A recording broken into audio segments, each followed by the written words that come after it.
Welcome to the JOMA Preventative Health Podcast, hosted by the Jewish Orthodox Women's Medical Association. We provide you with up-to-date information on health topics geared towards the Orthodox Jewish community. This podcast content is provided for informational purposes only and is not intended as medical advice or as a substitute for the medical advice of a physician. Hi, I'm Adasa Stein. I'm a fourth-year medical student at SUNY Downstate. I serve on the JOMA Teen Health Committee, and I'm an interviewer for the JOMA Specialty Spotlight podcast. The Specialty Spotlight podcasts are geared towards pre-med and medical students interested in learning about different medical specialties. Today, I will be interviewing Dr. Seymour Huberfeld. Dr. Seymour Huberfeld is a graduate of Yeshiva University and the Albert Einstein College of Medicine. He completed his postgraduate training at the Long Island Jewish Medical Center and was chief medical resident from 1991 to 1992. This was followed by a fellowship in pulmonary critical care and sleep medicine at LIJ. Dr. Huberfeld has a particular focus on sleep disorders and has promoted the use of home sleep testing to facilitate the treating of obstructive sleep apnea. Dr. Huberfeld, his wife Lori, and their children live in Lawrence, New York, and are active members of their local synagogue organizations. Dr. Huberfeld maintains an active role in the education of medical students and is an active member of the teaching faculty of the Zucker Hofstra Medical School. He is a member of the Academy of Medical Educators at Zucker Hofstra School of Medicine. Dr. Huberfeld is dedicated to the highest ethical standards in medicine and to provoking an uncompromising level of care to all of his patients. His mission statement: to provide the best of academic-oriented medicine in a patient-friendly environment. So, Dr. Huberfeld, why did you choose a career in medicine, and what characteristics make one a good fit for a career in medicine? It's very difficult for me to exactly remember when I decided to go into medicine. It's something I guess I wanted to do my whole life. I really don't remember a time when I didn't want to pursue this as a career. I think I was inspired by many of the physicians I met when I was young. I had this really fabulous pediatrician who I really liked. I thought he was a great guy, and some of the doctors I met along the way, they were just very inspirational to me. It was sort of always on the program. It was one of those Jewish sons where my mother always wanted a doctor in the family, but it didn't really take a lot of convincing on their part. I think I was sort of the one who convinced them. It's something I always wanted to do. So it's very difficult to say when I decided. There was one point where I was thinking of changing. Somewhere along the way in college, I got very interested in physics and engineering, and I was thinking maybe going that direction, but I dabbled in it a little bit, and I said, this is probably not the best use of my skill set, and I think medicine will be a better fit overall. Mm-hmm. Which goes to sort of the second question. So what do you think makes for a good career? What characteristics make one for a good career in medicine? So, in baseball, they're referred to what's called utility players. A utility player is a person who can do everything. You can play first base, they can play second base, they can pitch, they can catch, they can field, they can hit. And I think for most physicians, the skill set is to be a utility player, to be good at many different things, not to do one thing very, very well. Yes, we do have, and going to the baseball analogy, that person who's that great hitter, and that's all they want. So you have those people who are going to do one thing very, very well. But more times in medicine, you're called upon doing many things. You have many different things you need to bring to the table: communication skills, technical skills, verbal skills, intellectual skills. And that ability, I think, gives someone the tools to succeed in medicine. So I think that's what it is, because most physicians wear many different hats within a practice and within a career, and many people navigate different roles within a career. Yeah, I like that answer. I definitely see within my class that they look for a wide variety of talents, because there's so much to going into being a doctor.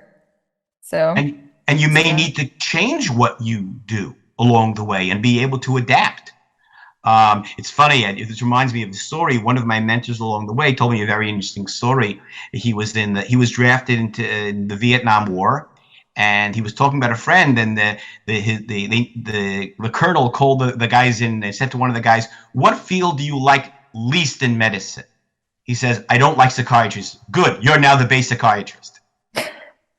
Wow. So he's like, you have to improve that skill. Right. So, or we're gonna pick that. Okay. That's sometimes you have to do that. Yep. All right. Thank you. So next question, can you walk us through a typical day for you as a pulmonologist and why you decided to go into this particular field? Okay. So I'm going to take the second part of that question first and then deal with the other part. So the path to becoming a pulmonologist was definitely not a straight one.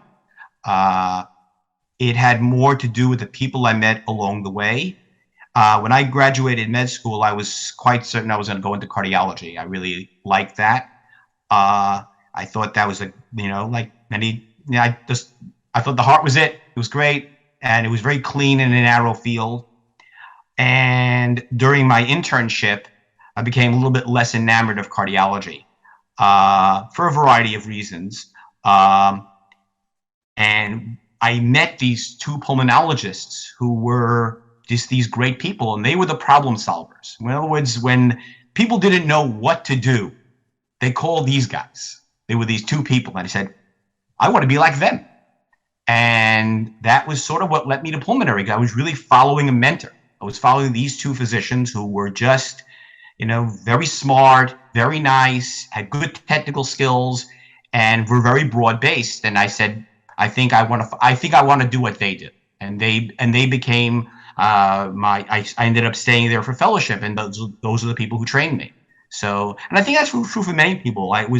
It's not so much about the particular field, but the individuals you meet along the way that inspire you to follow that.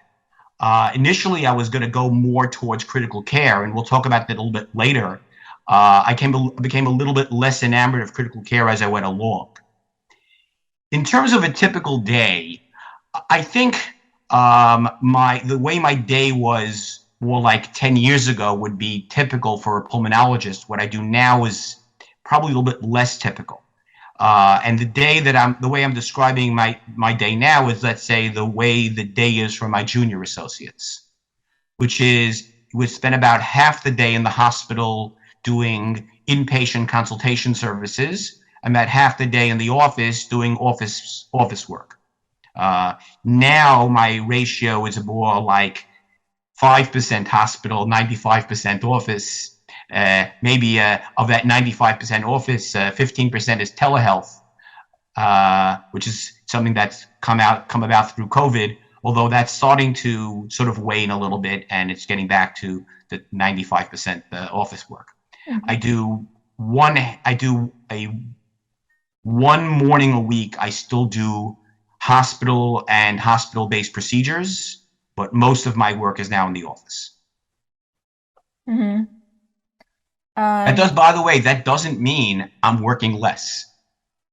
Yeah. That I should point that out. Just because you spend more time in the office, and I think this is something that people, when you're in your career and you're in your training and you're mostly exposed to hospital-based physicians, you don't really have a great perspective on what office physicians are doing and what their workload is like.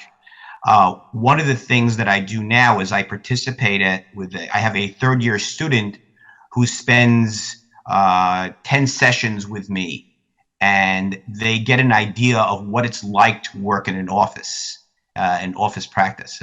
This is the analogy that I use. I said you're gonna walk into a 16-theater multiplex, and you're gonna go and you're going to walk into each movie for about 5 minutes, and at the end of the day, you're gonna have to tell someone what is each movie about, and the next day you're gonna do that again, and the next day you're gonna do that again.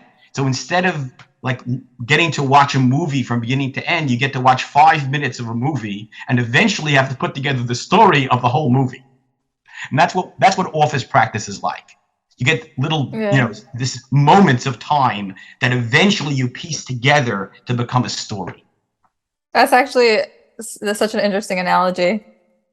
We do have, I guess, I have also limited exposure to outpatient, although we do have that And yeah, it's kind of like running on a treadmill, and what you're saying, you're seeing a lot. It's very fast paced and just these little It's very chunks. fast paced, and you don't know what you're walking into, because you at most okay, the patient may have been there a week ago, but you don't know what's happened. You sort of, but it's interesting. And I really enjoy it. I really enjoy it. That's great. Thank you. Okay, so the next question is, how did you come to specialize in sleep apnea? So that's another interesting tale. It sort of came about completely backwards. So going back to my interest in pulmonary, what I was very much interested in, and what initially started with cardiology and then in pulmonary, was the field of cardiopulmonary interactions. I was fascinated by this. That sort of drove my interest in critical care. And there was a particular person who was doing research on that exact project at LIJ. His name is Dr. Stephen Scharf, who just retired. He was the chief, after he left there, he was the chief of sleep at University of Maryland. He just retired. And he was doing research on cardiopulmonary effects of CPAP. There was a lot of interest then and use of CPAP as a treatment for heart failure. And they were doing laboratory investigation about the cardiovascular effects of CPAP in the normal model and a heart failure model that was designed. So I got interested in this. I said, this sounds great. And I didn't really do this as an interest in sleep. I was interested in cardiopulmonary interactions. And at the same time, I was starting to see sleep patients in the office. When about in the middle of my third year of fellowship, I developed an agreement with the practice that I was joining. And in our meeting, I said to them, okay, I've got 6 months left to my fellowship. What would you like? Is there anything you would like me to learn to come in that would make the practice better? He said, yes. We don't really have anyone who's dealing with sleep. As much as you could learn about sleep, it would be good for the practice. So I spent the last 6 months of my fellowship really trying to pick up as much sleep skill as I could. And that's what happened. I became the sleep doctor for the practice. So I started, and at that time, there was no fellowship in sleep. So I basically started becoming the referral person, went to some sleep courses, self-trained in sleep, and eventually became boarded in sleep. But it was a little bit backwards. And what I found, I was able to bring. People always ask a question: why do pulmonary doctors deal with sleep? What is that? And what's interesting about it is part of it has to do again with CPAP, because CPAP basically is a spinoff of ventilator technology, and it's that comfort with that as an intervention that basically allows people to manage sleep apnea patients. So that's where that went, and as we're dealing with more and more complicated technologies, that's a place where I've been able to grow. Yeah, that's really interesting. But again, it goes to this idea that a lot of these things you don't plan. They just happen. And you're happy with that happenstance? I am very happy with that. I'm very happy with that. An interesting story to relate in that experience was a lot of what I do is, and it's not only part of I would say a portion of my sleep practice is solving CPAP problems. People come to me with their CPAP machine. I want to use this thing and I can't. And a lot of that work actually came about from a particular patient who started that for me. You know, he basically, he was frustrated, he was motivated, but couldn't get it to work. And through working with this one patient, I developed many more hands-on skills in managing the equipment instead of leaving that to the medical equipment companies and their RTs to do. I had, when I was a fellow, the RTs used to complain that I used to play with the ventilator settings all the time.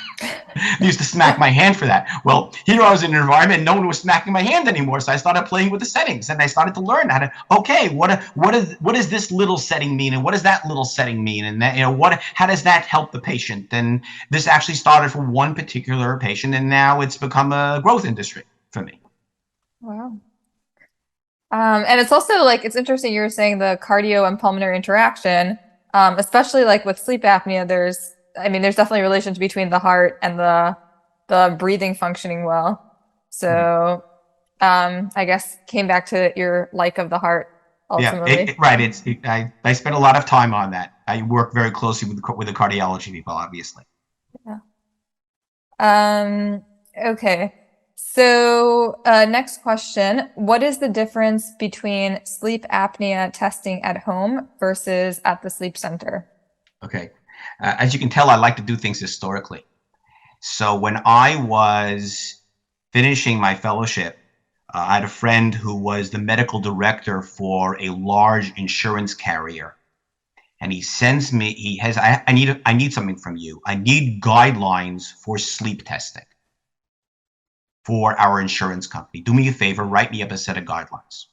So I started working with the guidelines, and one of the questions was, should we do home testing? And this is 1995. And I said, I looked around at the available technology for home testing. I said, there is no role for home testing in the management of sleep apnea. That was my statement. A statement I wish I could have taken back, because unfortunately it took this particular insurance company 20 years to rewrite their guideline. And about by 7 or 8 years after that statement, I was starting to do work in home testing. Home testing the technology needed to catch up. Sleep is a very technology-based discipline. If you go back to sleep testing in 1990, it was recorded on paper, and a sleep study was about this. I can't. We're on audio. A sleep study and manual recording was about 200 pages long. Every sleep study, it was pen and paper recording. Obviously, technology changed all that. The ability to compress the devices and to get into smaller and smaller devices meant that you could now do a home test without sending a technician to the house. You could have a patient come to the office, fit them with the device, and send them home, and they could do a reasonable study. So the home test is a low technology test that a patient does in the comfort of their own home, where you acquire a limited amount of information to answer a very specific question. A laboratory test is a very elaborate test with a lot of stuff on the patient, where you get a lot of information to answer many different questions. The problem with the lab test is it's very artificial. You've got 16 channels in a strange bed in a strange place. And I don't know about you, but I can't sleep in a hotel away from home without 16 wires on my body. I could be in the Four Seasons and I don't sleep as well as my own bed. Mm-hmm. So I would rather be in my own bed with less tech and maybe do more nights to sort of make up for that. There is no such thing as the better test. The question is, what question are you trying to answer? And so most times when you're answering the sleep apnea question, you're answering what I call the extremes. Either you know the patient has sleep apnea and you're trying to say, okay, how bad is it? Do they have it? I need a confirmation. Or you're pretty comfortable saying, I don't think the patient has sleep apnea. I just need a test to confirm it or make sure because I don't want to get into trouble. You do get into a little trouble in the middle where you're sort of not sure. Now, you can still use home testing with an understanding that you may need to do laboratory testing afterwards. And I have to keep an open mind about it, that a home sleep test is not necessarily the last test you do, but maybe the first test you do. And it's good to have access to both. I have home testing we do out of our office. We have laboratory tests that we do as well. There are certain things you cannot do at home. For example, there is still no reliable way to adjust and monitor CPAP doing in the home test environment. But for diagnostic testing, it's fine and it does the job. And most literature says that the treatment outcome will not be affected by the choice of initial testing. Meaning, if a patient comes to you and you decide to do an initial test at home or at a laboratory, and then you follow your judgment, it's not going to matter what you did as the initial test as long as you follow through. Mm-hmm. So let me again relate an interesting story about this. So patients would come to me referred for sleep apnea evaluations, and I would set them up for laboratory tests. And at the end of every month, I would get a list from my staff of patients who refuse to do their laboratory tests. And remember, these are patients who are already coming to me who think they have sleep apnea and want to get tested but refuse to go to a lab. And I'd be writing letters to the patient, I know you came to us, you need a sleep test, please come back. And they wouldn't go. They would never go to their test. When I started doing home testing, I started with those patients. And I said, I know you didn't want to do a lab test. How about a home test? And I found that 75% of these people had sleep apnea. So I wasn't treating these patients. So I said, wait a second here. I don't care which is the better test. The home test is better than a test that doesn't happen. Yeah. To do something. Yeah. Something is better than nothing. And that's one of those things that you have to remember, that doing something is better than doing nothing at all. Yeah, for sure. And understanding where the patient is coming from. Right. It's like it's useless telling a patient to do something. It's just never going to happen. It's never going to, exactly. It's absolutely useless to tell a patient that nothing's going to happen. And maintaining it, it's so important to maintain the relationship with the patient, because if it won't be today, it'll be tomorrow, it'll be the day after. Maybe you could still make it. Maybe you could make it work.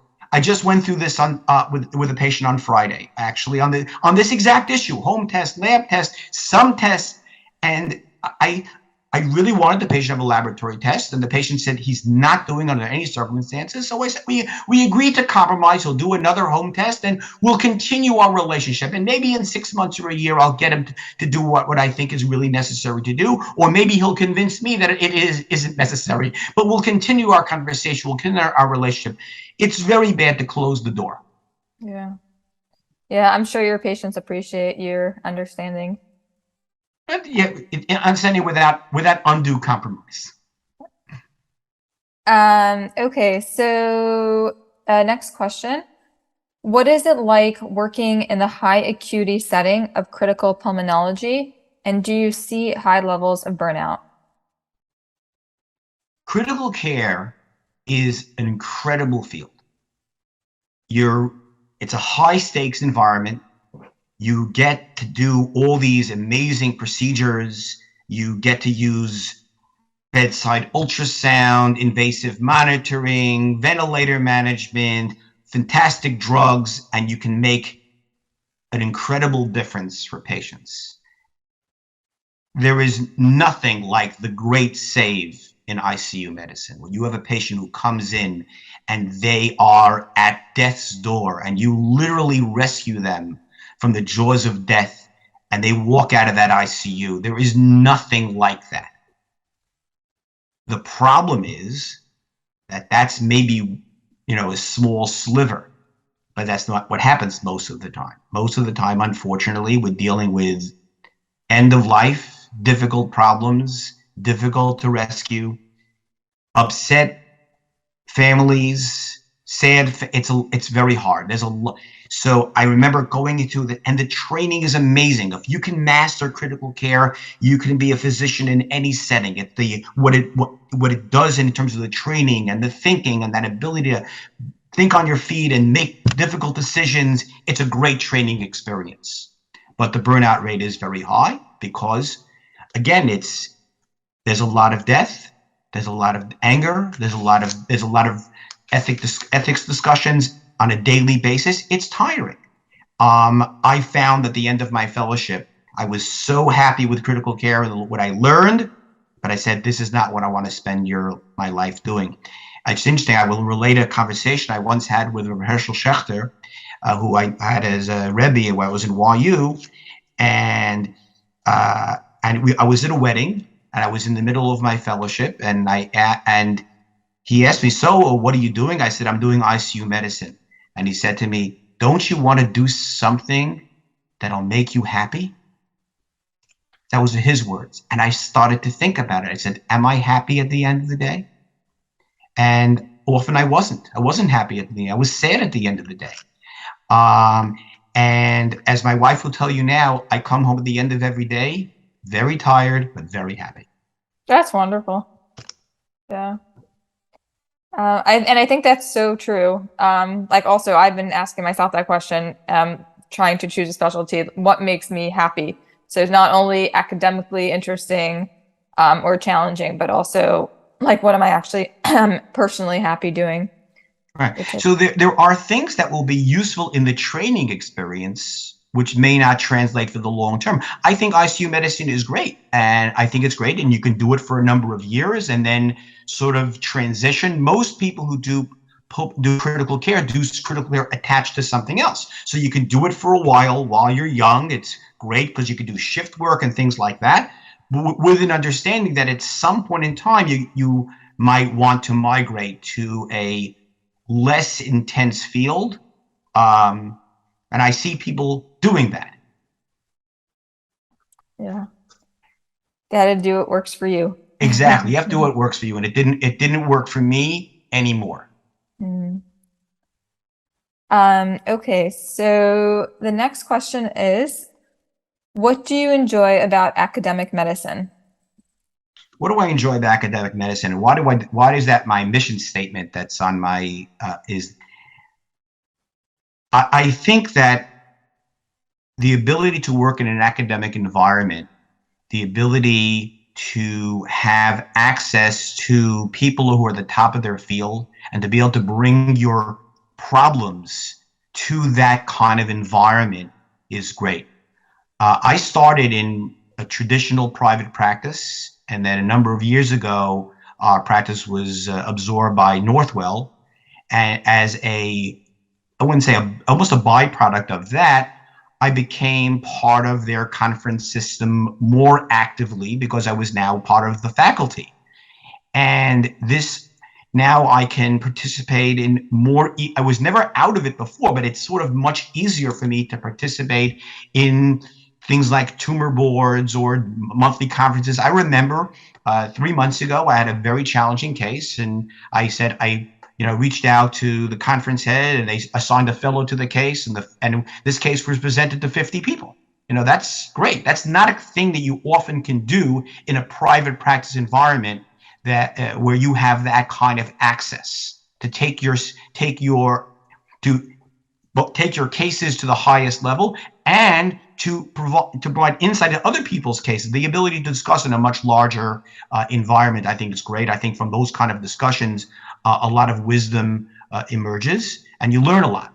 I remember I learned just hearing my own case presented in a room with 50 other people, or in this case it was on a Zoom. I learned a lot about the patient, and being forced to present my approach and having have to stand up to others, I think is valuable. I think that it also because I teach now, I teach students, and now I actually started getting residents. Keeps me on my toes. I have to stay current. I have to stay fresh. So I enjoy that. I enjoy the challenge. I had a brand new resident in my office this past 2 weeks. I thought she was terrific, and it was hard, but it was hard to teach her. So I had to I had to up my game. So I enjoy that. Yeah. Yeah, it's true. I mean, it's also like academic medicine, everybody is curious and always trying to learn more. And also for the patient, it's great that they have so many people thinking about their case. Right. I think also that in regular private practice, everything has its pluses and minuses. There is the danger in regular private practice of getting stale,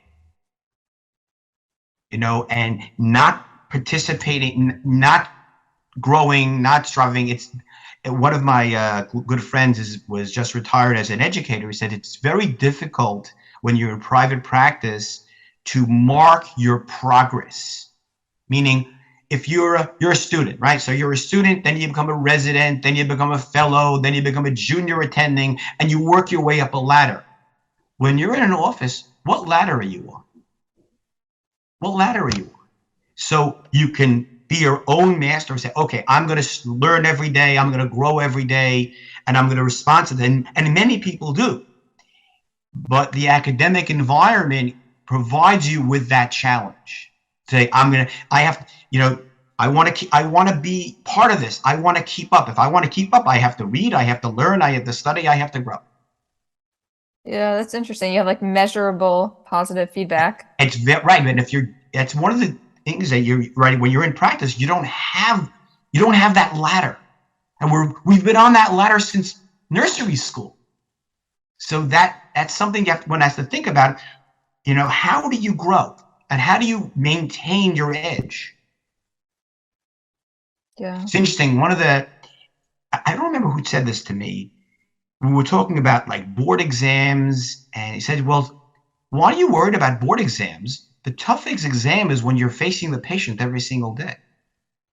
Don't you need to know what to do? That's what keeps you current. Yes. So the clinical environment does keep you there. It does, provided you then go back and you educate. So you need to have that, both the clinical experience, because medicine is not in an ivory tower, but the ability to learn and to grow and to change. Your daughter is in medical school and is an active JOMA member. Did you advise your daughter to go into medicine? So a number of years ago, there was a commercial for MasterCard. They would describe buying something and then saying, getting this experience, priceless. Last summer, just around this time of year, my daughter started medical school at Einstein, and it was the white coat ceremony, and I got to put her white coat on her. And that was just a priceless moment that my child, who has seen me growing up and wants to do what I do, it gives the lie to all the rules that say, okay, you were never home, you weren't available, you were a bad parent, medicine is too demanding. She's seen me and wants to do what I do. That's fantastic. That's wonderful. It's great. I never encouraged my kids to do medicine. I never discouraged them. I always said it was an honorable profession. It was a wonderful way to live and to, both, do well by doing good. It's you do get thank God it's a good life in terms of, it's a profession. You work hard, but everyone works hard. But you do good. You're doing good for people. So why would you not want to do this? It's a source of great pride to me that she wants to do medicine. And it's great that I get to share stuff with her. I see an interesting case. I send her an X-ray. I send her something. This happened today. Last night, I get an email in my inbox, an op-med from Doximity. Op-med, would I even be a med student today were my parents not doctors? Could I time that better? There's no question that people do this. I don't have a parent that was a physician. My parents didn't have that opportunity. My parents came from Europe with totally different kind of a situation. But the fact that my child wants to do what I do is a great thing. She's definitely made it clear that she wants to do anything but pulmonary. But that's fine. Maybe she'll change her mind, but I don't know. I don't think so. I think it's great. I think it's wonderful. I am very proud of her. But it's an interesting, I want to relate a Shabbos table experience. I think this was like a month or two into med school. And Ayala and I were talking. And my wife says, is this what the Shabbos table is going to look like from now on? You got to stop this, And she was right. She was 100% right. We're a table. We're a lot of people, and we can have plenty of time to talk on our own. But that's not the purpose of the Shabbos table. Yeah, my dad's a doctor, and sometimes I think we also a little bit run too much with it at the Shabbos table. So, right, so I can appreciate that. Yeah. So it's there's a balance on that. It should not be the only point of discussion, the only point of our relationship, but it's nice to have someone that can, there are things that I only can really share with her because she gets it. Yeah. And she'll get it more. Yeah. I'm so proud. I'm very proud of her, and I think she's going to be great at this. She's the beginning of second year. It's a tough time, but as you know, you've been through it. There's a lot to learn, but thank God. That's really nice to hear. Okay, so next question. If you could go back in time, given the experience and perspective you have now, is there anything you'd want to have done differently? I think there were two things that I would do differently. One, the further along I go in practice, the more I realize that medicine is an art and at masquerades as a science and not a science.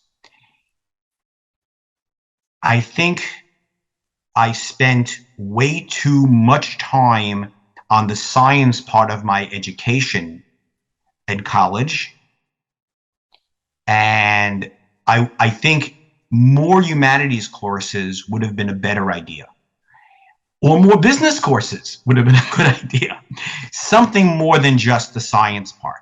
I'm actually very grateful. When I went to YU, we had the old core curriculum, which had a lot of, you had to do a lot of other things. Well, guess what? The only stuff I actually remember from college were those other things, because the science has been layered over and layered over and layered over. It's just not that. Yes, you need to have the basics. You need those basic sciences to understand what's going on in med school, but I don't really think I needed a course in advanced organic chemistry. I don't think it really helped me all that much in the long term. So I think the opportunity to have other things than science to bring to the table, I think, and whatever it is, it doesn't matter what that is. It's just something other than those basic sciences. I think you need them. I think medicine, no matter what part you're going to go into, whether it's going to be, again, medicine to some extent is a business, so you need some business skills. You need there's legality issues. Whatever you can do other than those sciences, if you have that ability, I think it's a good thing. The second had to do with training. I had the great fortune to train with under the tutelage of Dr. Fred Rosner. Dr. Rosner was the chief of medicine at Queens General Hospital, which is one of the hospitals I did during residency and fellowship. Dr. Rosner was the consummate physician. I remember he knew it all, and he had very high standards. I remember one of the standards that he had a very high standard for dress. He was not comfortable with the fact that we came in on the weekend more casually. He came in his white coated tie even on the weekends when he made rounds. And he always encouraged us to write. I mean, you have a case, take your case, review the literature, and publish. And I didn't take that advice during residency. And I've never really mastered that ability to put pen to paper or words to computer in terms of publishing. And I would have liked to do that, because I think that gives you something to look back on as part of career development. I think the ability to write, and I didn't master it then, and I still can't get it off the ground. I love to teach. I give lectures. I have lots of PowerPoint lectures that I give. I go around community lectures, other physicians, but the ability to publish, even something on a lower level, I haven't done a lot of it. Given my taste in academics, I would have liked to do more of that. And that's something I didn't master early on. So I would tell people, if that's part of what you like, you should don't think it's going to happen later if you don't do it earlier, because it won't. I think that's very true advice. Something like I wish I had knew more was the business side. As you were saying, I wish I'd kind of taken more business courses, because there's definitely an element to that. It's funny. You would think, why do you need to know business? The answer. So let's leave aside the fact that I'm part of this large Northwell environment, that I get business reports on the practice every month that I have to look over and make believe I understand them. When we were a private practice, you had a practice to maintain, which means you still have all the things you need to deal with in a practice. You have to deal with payroll. You still have to deal with taxes. You still have to deal with the accountant. You still have to deal with supplies, and you have a business to run. So I would spend one morning, and we were at that time 3 doctors. So if everyone had their job, outside of medicine and maintain the practice. One person was responsible for paying the bills. We, again, with an office manager, but still review it. One person was responsible for contracts with the managed care companies, deciding which ones we would have joined, which one we weren't. My job was maintaining certifications. I had to maintain the laboratory certification, the PFT equipment, and the X-ray machine, and I just maintaining the licensing was a job. You know, there's a lot to do in medicine. This goes back to what I said at the beginning. What takes to succeed? You have to have a lot of skills. So that's why you need to develop these skills early on. I think it's important to nurture more skills than just the medicine part, because you have to. If you want to succeed, you're going to have to succeed at those parts also. You know the expression "Ein kemach, ein Torah," right? If you can't make the business work. If the business isn't going to succeed, you're not going to be there for your patients. You want to be there for the patient? Well, make sure the staff is paid and the lights are on. You know, it's got to work. So true. Yeah, some practicalities. Right.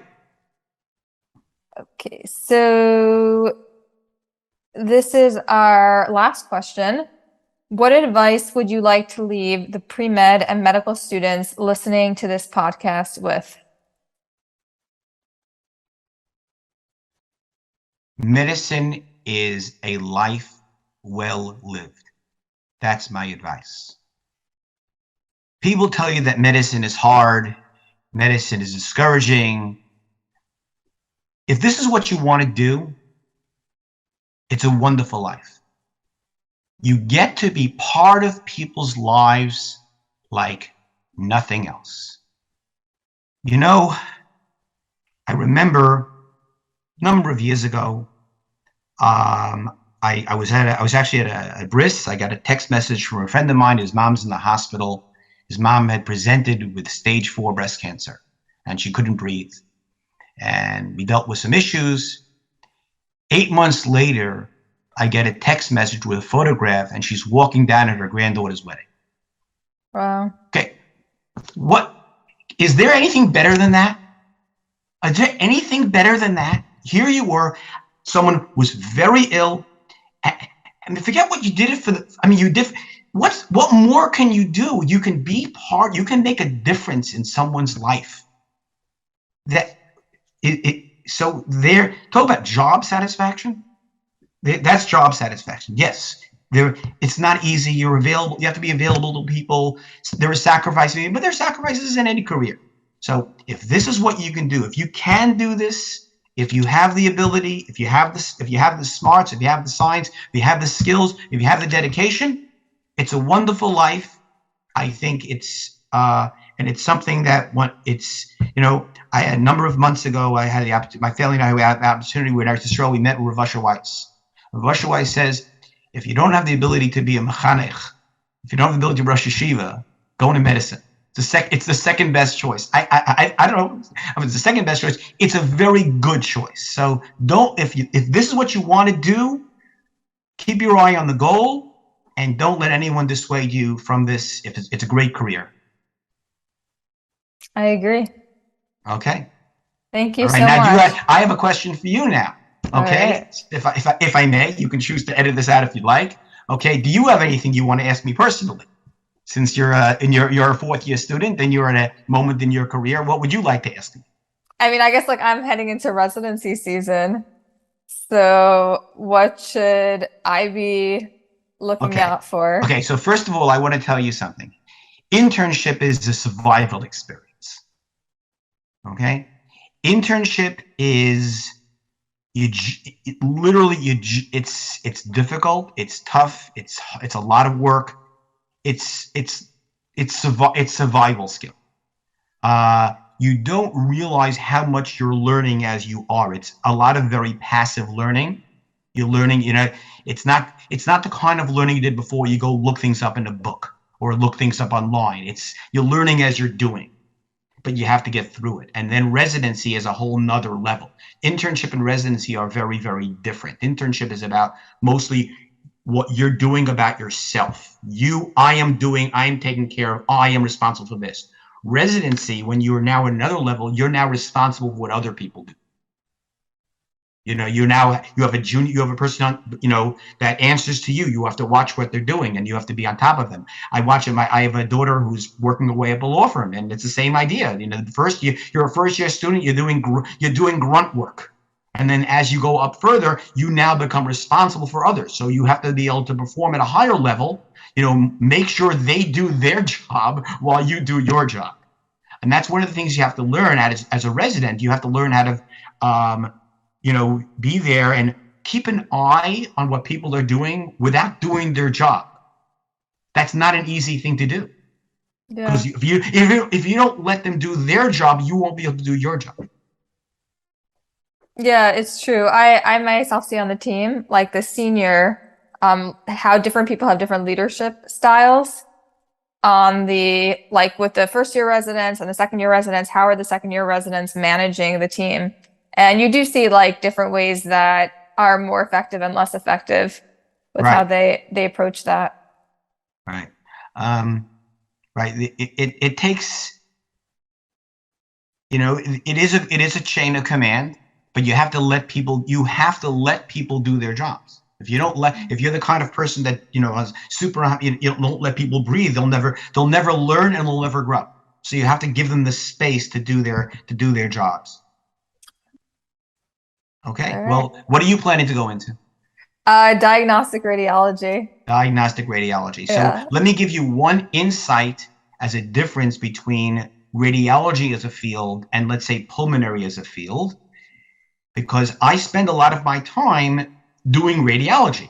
I read x-rays all day. I read CAT scans all day. Yes, for my CAT scans, there's a radiologist reading them. By the way, for my chest x-rays, there isn't. I'm responsible for my own x-rays. And I write radiology reports on my own x-rays.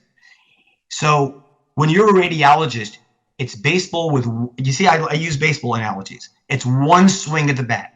You've got one chance to get it right. You don't get that x-ray again. Medicine is not like that.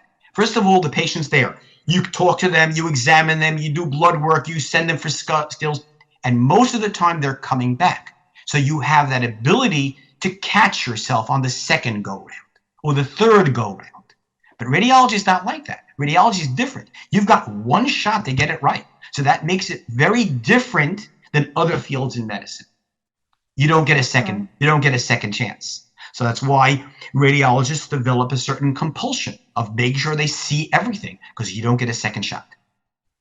That's really interesting. It's very true, but I hadn't thought of that. Right. Okay. That's why for example, I have a practice of what I do is when I take x-rays in my office, I read every x-ray twice. The patient's there during the day. We read the x-rays going along. At the end of the day, I sit back and reread all the x-rays like a radiologist. When the phone's not ringing, the patient's not on top of me, and I say, okay, let me look at the x-ray and write a radiology report. I put on my radiologist hat and act like a radiologist, assuming I'm not going to get another bite at the apple. Mm-hmm. So that's something maybe you'll take away from that. Yeah. Definitely. Okay. Thank you so much, Dr. Huberfeld. I hope this will be useful, and good luck. And I'm a big fan of the organization. I think that having an organization like this to give people a chance to learn and a chance to grow outside of your little medical school niche, I think it's great. Good luck. Thanks for listening to the JOMA Preventative Health Podcast. If you've enjoyed this, please rate and review us on Apple Podcasts and share this with your friends. For more information, check out our Instagram at JOMA_org. Check out our website, www.joma.org, that's JOWMA.org, or email us at health@joma.org.